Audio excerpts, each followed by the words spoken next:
don't know, my name's Helen. Hi, Helen. Hey, Helen. Hi, Helen.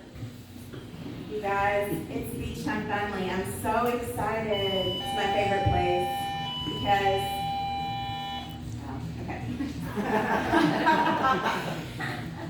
the alarms triggered my anxiety. Okay.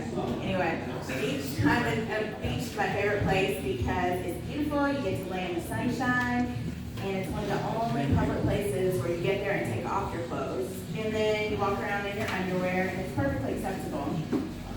Most people might be a little self-conscious about that, but you know who isn't? The men in Speedos.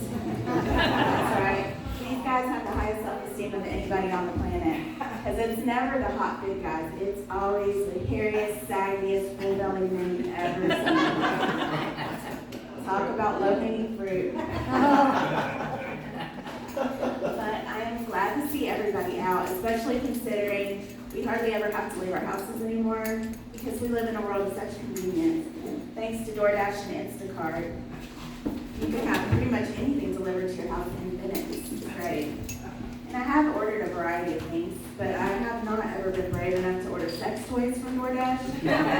Although that is something you can order, you know. It's true. So for fun one time, just to mess with the driver, I think I'm going to order a candle, a bottle of wine, and a dildo. And then when they hand me the bag, I'm going to say, it's a self-care night. Just to mess with the driver, no other reason. Right. And then we also have Uber and Lyft, which is super convenient. I know it's been said many times before, but I'll say it again. It blows my mind that we order a car and get in the car with a complete stranger like it's no big deal. You know, my mom always told me to never get in the car with a stranger unless they have really good candy. You know, like full-size stars. So it goes against everything I believe in. I'm glad we live in a time of such convenience, considering all the bad things happening in the world. I just recently found out there's sexist people out there. Did you know that in certain situations, men and women get treated differently? No. What? For instance, a guy can go around trying to be nice to people, making them feel good, and he gets called a gentleman. But when I do it, I get called a slut. Do you believe it? I mean, just because I have more of a hands-on approach to people. What's wrong with that? I'm just trying to spread joy. That is your name? It is crazy out there in the dating world, guys. Recently, I dated this guy who was so arrogant that every time I said, oh God, in bed, he would answer yes. He thought I was calling him. Crazy. And then, okay, so I kind of like getting tossed around a little, maybe a few love pats here or there. This guy the other day took it way too far. He banged me so hard he gave me a concussion. It was rough. But he did do the right thing though. You know, because you're not supposed to fall asleep right after. So he made sure I stayed up all night long. Such a gentleman. Good one. That's a good one. That's a good one. I've been thinking a lot about relationships lately. How you meet somebody, you couple up, maybe live in together, maybe get married, and then what happens? You lose your room. That's right. Just because you love somebody, that means you can't have your own room anymore. All of a sudden, your purple rose comforter's gone. You got to take down your Jason Momoa posters. Get rid of your stuffed animals. Not only do you have to spend every waking moment together, but now you got to spend every sleeping moment together too. I don't know who came up with that one. And then you spend most of your relationship trying to figure out what movies to watch or where to eat.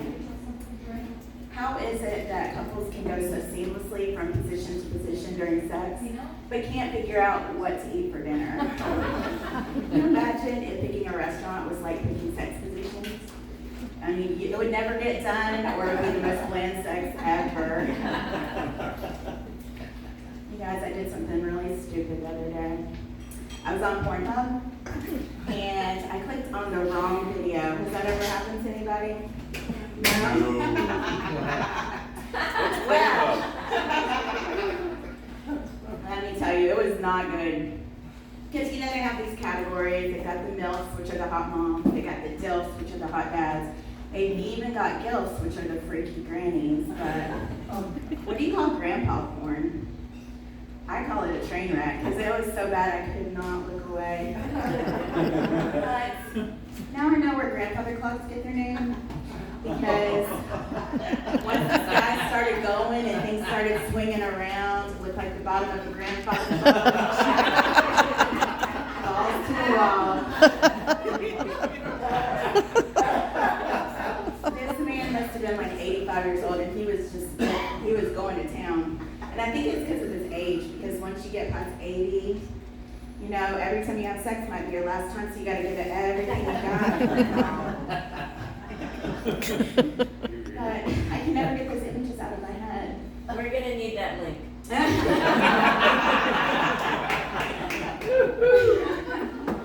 And unfortunately for me, my parents have a grandfather clock in their dining room, so now every time I go over there, I'm staring at this clock trying to eat, and all I can see on my head is these old swinging balls flying through the air. No, when they talk about the dangers of porn, they never talk about anything like this, or I would have never gone to Pornhub. So this is going to be an interesting segue, but I'm going to try something new. Speaking of movies, I remember when I was a kid, I used to love going to Blockbuster with my dad because we would go on the weekends that I stayed with him. And it was a great place for kids, you know. There's candy and toys and movies as far as I could see. Well, at least up to the 21 and up curtain anyway.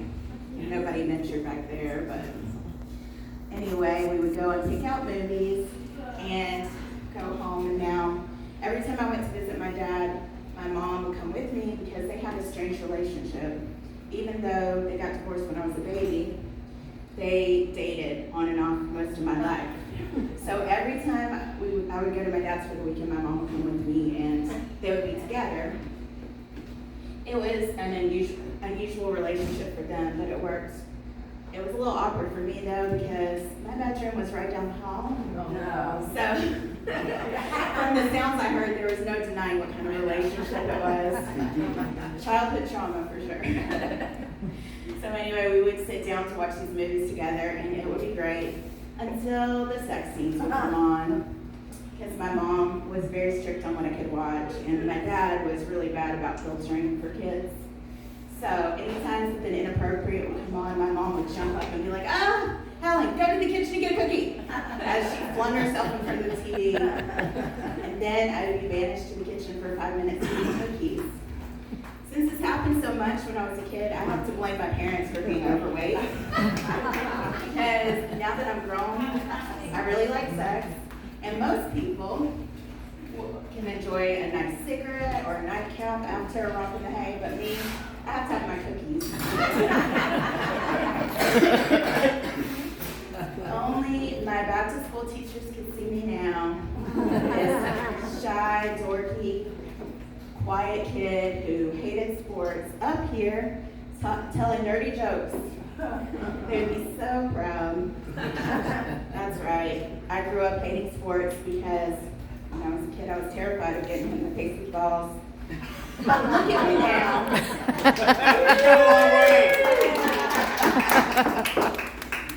And that is it for me. I am Helen of Joy.